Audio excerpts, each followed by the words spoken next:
Joining us now to break down Ticketmaster's business model a little more is economics professor Steve Tadelis. Professor, recently in Canada, Ticketmaster has begun to disclose its fees alongside the face value of tickets. However, these fees are inconsistent across events and locations, leaving many fans to ask what they're even for. How exactly is Ticketmaster allowed to pick and choose how much it charges customers? Well, that's really a great question. And indeed, Ticketmaster was investigated by the Canadian Competition Bureau just a few years ago. And in 2019, they paid a fine of $4.5 million. And as part of that settlement, they changed their practice to more prominently show the fees.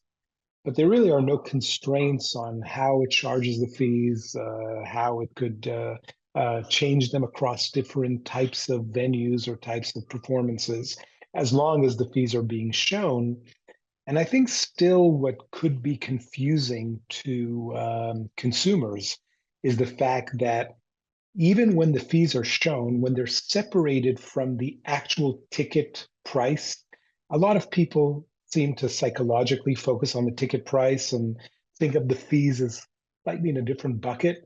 So they might be pulled in to be interested in something, and then even though the fees are displayed, are going to end up paying more than they really wanted to pay in advance.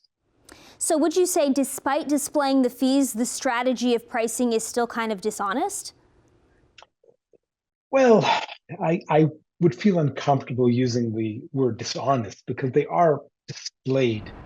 But it does seem from research that they play into people's psychology and cause people to behave in ways that might not be the way they would behave if there was one price in front of their eyes. This is what it's going to cost you. What would have to happen for Ticketmaster to be held accountable for its pricing strategy or to become regulated? Well, I would not go as far as to say that a company like Ticketmaster ought to be regulated. It's not that obvious that regulation per se is going to solve all the problems. It could create others. But something that I've always advocated for is just fully transparent pricing. No hidden, transparent, in your face, on the left, on the top fees, but instead, this is what it's going to cost you to buy this ticket. And it doesn't really matter if 30% of that is Ticketmaster fees or 22% is Ticketmaster fees. Nobody cares. The only thing a consumer cares about is, I want to go to the show. How much will it cost me to buy a ticket in row number 2, in row number 20, and row number 200? So I could make the best choice given my budget and given my preferences. Thanks so much for joining us, Professor. No problem. Thank you very much.